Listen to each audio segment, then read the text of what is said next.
J'ai passé toute ma vie à me demander pourquoi Dieu est devenu homme, mais ce n'est qu'en étudiant l'histoire d'Adam et Ève que j'ai commencé à comprendre. Cette histoire offre une vision de 3 aspects clés: le plan originel de Dieu pour l'humanité, la chute de l'humanité et le plan de Dieu pour nous restaurer à notre état originel. En observant ces éléments, nous pouvons commencer à comprendre pourquoi Dieu a choisi de devenir humain et de mourir pour nos péchés. Commençons donc par nous demander quel était le plan originel de Dieu pour l'humanité. Pour le comprendre, nous devons ouvrir nos Bibles dès le début, dans la Genèse. En saisissant simplement le plan initial de Dieu, nous pouvons pleinement comprendre comment la chute a eu un impact sur ce plan et pourquoi Dieu a dû devenir humain pour nous restaurer. La Bible commence par décrire comment, au commencement, Dieu a créé les cieux et la terre, choisissant la terre comme demeure pour sa création suprême, l'humanité. En lisant Genèse 1, nous voyons Dieu créer l'environnement parfait, préparant le terrain pour l'humanité. Dans Genèse 1.26, Dieu dit: « Faisons l'homme à notre image, selon notre ressemblance, et qu'il domine sur les poissons de la mer, sur les oiseaux du ciel, sur le bétail et sur tous les animaux qui rampent sur la terre. » Cela parle de la nature spirituelle de l'humanité, mais ce n'est qu'à partir de Genèse 2.7 que Dieu a formé le corps physique, lui a insufflé la vie et a créé l'homme comme une âme vivante. Le premier être humain, Adam, était à la fois esprit et corps, créant ce que Dieu a appelé une âme vivante. Ce qu'il est important de savoir, c'est qu'Adam a un esprit qui vit dans un corps physique, et c'est là que cela devient intéressant. Après avoir fini de créer Adam, Dieu l'a immédiatement placé dans un lieu spécifique appelé Éden. Mais qu'y a-t-il de si spécial dans le jardin d'Éden, et pourquoi Dieu y a-t-il placé Adam immédiatement? Pour bien comprendre l'importance du jardin d'Éden, nous devons d'abord étudier la signification du mot Éden. Si nous revenons à l'hébreu original, nous découvrirons que le mot Éden est composé de 5 lignes différentes, et que chacune d'elles a une signification spécifique. Ces 5 lignes, une fois traduites en français, nous donnent ces 5 mots en français. Un lieu, une présence, un moment, une porte ouverte et un plaisir délicieux. Le jardin d'Éden représentait donc un endroit sur terre où la présence de Dieu était comme une porte ouverte, accessible à tout moment, et c'est un plaisir délicieux. Cet environnement, le jardin d'Éden, permettait à l'Esprit de Dieu d'habiter et de communiquer avec l'Esprit de l'homme, ce qui, à son tour, permettait à l'humanité de prendre ce qui lui était révélé dans le royaume spirituel et de l'établir dans le royaume physique. C'est pourquoi l'Écriture nous dit que dans Genèse 2.8, l'Éternel Dieu planta un jardin à l'est d'Éden, et il y plaça l'homme qu'il avait formé, et aussi dans Genèse 2.15, où il est dit que l'Éternel Dieu prit l'homme et le plaça dans le jardin d'Éden pour travailler et le garder. Or, la responsabilité de travailler et de garder nous montre que Dieu n'avait pas prévu que l'homme reste assis et paresseux sans rien faire, mais lui avait assigné une tâche qu'il devait accomplir ici sur terre. Donc, j'espère qu'à présent, vous aurez compris que le plan originel de Dieu pour l'humanité est d'avoir une relation constante avec eux, en leur révélant des choses dans le royaume spirituel afin qu'ils les établissent ici dans le royaume physique. De cette façon, Dieu peut gouverner le ciel et ses enfants, l'humanité, peuvent gouverner la terre. Malheureusement, cela n'a pas duré longtemps, car l'humanité a choisi de se rebeller contre Dieu, ce qui a entraîné la chute de l'homme.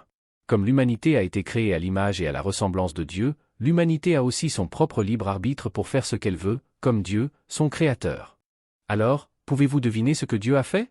Il leur a donné exactement cela. Il a permis à sa propre création de choisir entre lui faire confiance ou lui désobéir. Tout dépendait d'eux.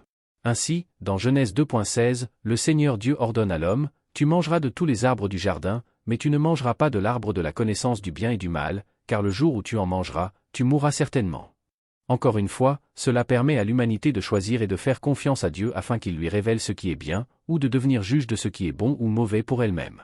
Bien que Dieu ait conçu l'humanité pour vivre et fonctionner en sa présence, l'humanité a volontairement choisi de s'éloigner de Dieu en désobéissant à sa parole et en mangeant de l'arbre dont il lui avait été ordonné de ne pas manger.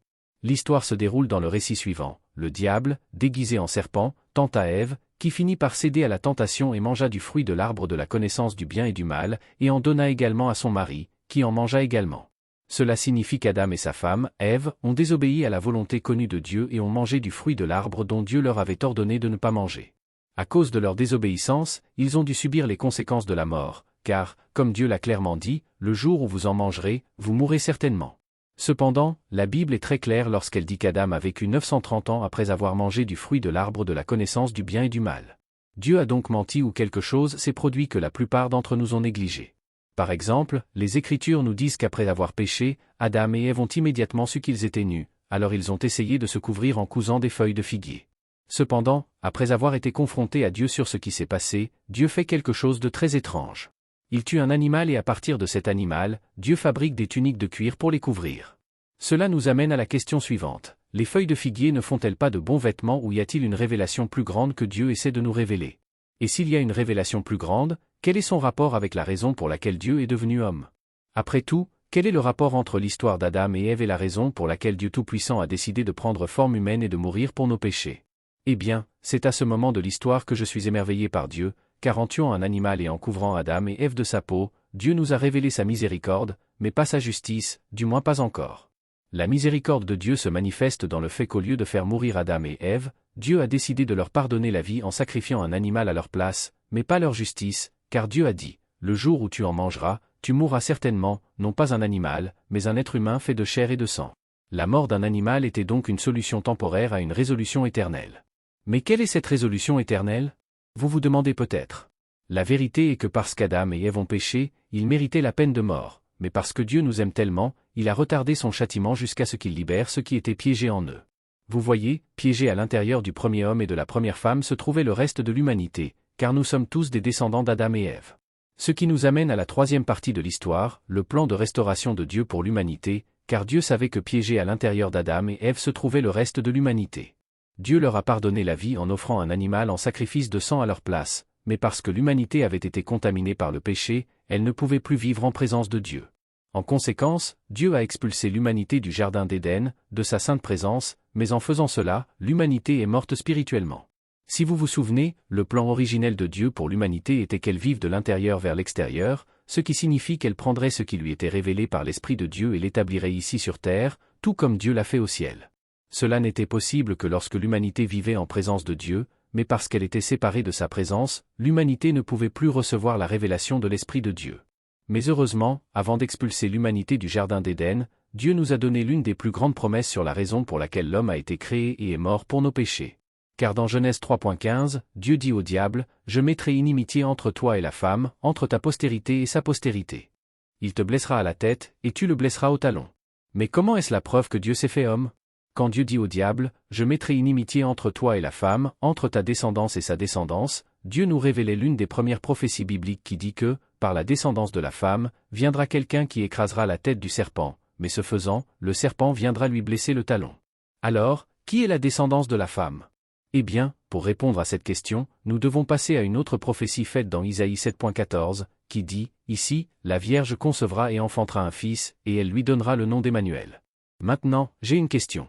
Comment une vierge peut-elle donner naissance à un fils? Vous voyez, à travers les paroles du prophète Isaïe, nous pouvons clairement voir que la descendance qui est donnée à la femme vient de Dieu, qui à son tour permettra à une femme vierge de donner naissance. Cela est confirmé dans la deuxième partie du verset, où il est dit que son nom sera Emmanuel, ce qui en hébreu signifie que Dieu est avec nous. La progéniture est donc une promesse que Dieu deviendra homme. Mais, comme nous pouvons le voir clairement, Dieu deviendra homme pour une raison bien précise, parce qu'il blessera la tête du diable, et le diable blessera son talon. Ce qui nous amène à la question, pourquoi Dieu a-t-il besoin que le diable lise le talon pour lui écraser la tête? Vous voyez, parce qu'Adam et Ève sont allés contre la volonté connue de Dieu, et ont mangé de l'arbre de la connaissance du bien et du mal, ils méritaient de mourir à la fois spirituellement et physiquement. Mais, comme nous l'avons déjà mentionné, Dieu, par miséricorde, leur a pardonné la vie physique et, à leur place, il a sacrifié un animal. Mais, par la justice de Dieu, l'être humain a dû payer le prix final du péché, c'est-à-dire la mort. C'est pourquoi, dans la plénitude des temps, Dieu s'est fait homme et a payé le prix final du péché, c'est-à-dire la mort. Cette mort est la blessure que le diable infligera à la descendance de la femme. Satan a pris la forme d'un serpent, et il est intéressant de noter que Jésus a appelé la génération des vipères, les mêmes personnes qui l'ont arrêté et condamné à mort, parce qu'ils étaient les enfants de son père, le diable. Il y aura des gens qu'Éphésiens 2.2 appelle les enfants de la désobéissance, qui seront la descendance du diable. Ce seront des êtres humains qui haïront Dieu et qui suivront le prince de la puissance de l'air, comme le font tous les incroyants.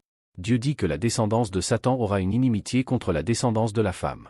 En d'autres termes, Satan ne dominera pas complètement le monde. Le genre humain ne lui appartient pas dans son intégralité. Il aura sa descendance, mais la femme qui appartiendra à Dieu aura une descendance qui naîtra d'elle, qui appartiendra aussi à Dieu. Et il y aura un conflit terrible entre les enfants de Satan et les enfants de Dieu, entre une humanité rachetée et une humanité non rachetée. Ensuite, Dieu le mentionne lui-même. Dieu ne dit pas « moi » ou « nous », mais « lui ». Et qui est-il? Il s'agit d'un individu au sein de la descendance d'Ève, au sein de cette descendance, au sein du peuple croyant, il y aura un homme, qui portera le coup fatal à Satan. Satan poursuivra cet homme et lui fera mal au talon, mais l'homme écrasera la tête de Satan. Nous savons qui il est. C'est Jésus. Il est la descendance de la femme. Et quand Satan s'est-il blessé au talon? C'est sur la croix. Mais il a été blessé à cause de nos péchés, il a été écrasé par nos iniquités. Le châtiment qui nous a apporté la paix est tombé sur lui, et c'est par ses blessures que nous avons été guéris. C'est sur la croix que Jésus a été blessé. Oui, cela faisait partie du dessein et du plan de Dieu. Oui, c'est Dieu qui a permis que son Fils soit puni pour nos péchés. Oui, c'était la juste colère de Dieu. Mais, en même temps, c'est Satan qui a infligé ces blessures. La souffrance du Christ sur la croix fut sa blessure, et comme je l'ai dit, il fut guéri très rapidement. Il ne fallut que quelques heures avant que Jésus dise « Consumé est ». Et en triomphe, il donna sa vie.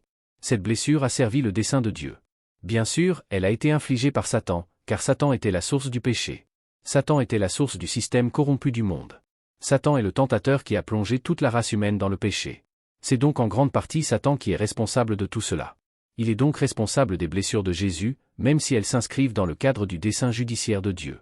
C'est sur la croix que Jésus a été blessé, mais c'est aussi sur la croix que la tête de Satan a été écrasée. Pourquoi? Parce que Jésus a vaincu le péché. Jésus a réconcilié les pécheurs avec Dieu. Jésus a satisfait la justice de Dieu. Il a payé toute la dette du péché. Il a vaincu la mort. Il a ouvert le ciel. Tout ce qui devait arriver, sur le plan rédempteur, s'est produit sur la croix. Ce fut un coup absolument dévastateur pour Satan, et ceux qui sont en Christ participent à cette victoire. Paul dit dans Romains, le Dieu de paix écrasera bientôt Satan à vos pieds. Paul dit, vous pouvez vous battre. Vous, les croyants de Rome, traversez peut-être des moments difficiles. Je veux juste vous dire que vous participez déjà à l'écrasement de la tête de Satan, car vous êtes les descendants de la femme. Vous êtes en Christ, et votre victoire est votre victoire. La tête de Satan a été écrasée sur la croix par Christ et par tous ceux qui sont de Christ pendant toute l'ère de la rédemption. Maintenant, vous direz, Satan ne court-il pas toujours là-bas? Bien sûr, mais il a déjà été condamné, sauf qu'il n'a pas encore été exécuté. Il est complètement sous le contrôle de Dieu. Il ne peut rien faire qui ne soit pas dans le cadre des desseins permanents de Dieu. Sa tête a été écrasée. Il a été vaincu. Il a été vaincu, et il est à ses pieds aussi. Vous êtes dans une position triomphante. Le diable n'a en fait aucun pouvoir dans la vie des croyants. Ils peuvent tomber dans la tentation, mais rien de fatal ne peut leur être fait. Rien ne peut leur enlever ce que Dieu leur a donné en Christ. Et le temps de leur exécution viendra. À la fin de l'Apocalypse, nous arrivons au chapitre 19 et 20, où Jésus revient et établit son royaume millénaire. Jean raconte, il jeta sur le dragon, le serpent ancien, qui est le diable et Satan, et il le lia pour 1000 ans. Il le jeta dans l'abîme, l'enferma et mit un sceau sur lui, afin qu'il ne séduise plus les nations, jusqu'à ce que les 1000 ans soient accomplis. Après cela, il faut qu'il soit délié pour un peu de temps. Et quand les 1000 ans seront accomplis, Satan sera relâché de sa prison, et il sortira pour séduire les nations qui sont aux 4 extrémités de la terre, afin de les rassembler pour la guerre. Leur nombre est comme le sable de la mer, ils s'élèvent sur toute la largeur de la terre, ils investissent le camp des saints et la ville bien-aimée, et le feu du ciel descend et les dévore. Et le diable, qui les séduisait, est jeté dans les temps de feu et de soufre, où sont aussi la bête et le faux prophète. Et ils seront tourmentés jour et nuit, au siècle des siècles. Satan a déjà la tête écrasée. Il n'est pas souverain dans le monde. Il n'est qu'un dieu sur les systèmes du mal avec lesquels il œuvre dans le monde. Mais il est sous la souveraineté de Dieu. Il ne représente aucune menace pour les croyants, car le plus grand est celui qui est en nous, c'est-à-dire l'Esprit du Christ, qui est dans le monde. Nous participons à l'écrasement de la tête de Satan parce que nous sommes unis au Christ, qui a donné le coup mortel. Nous n'avons pas peur de Satan, car il est un ennemi écrasé.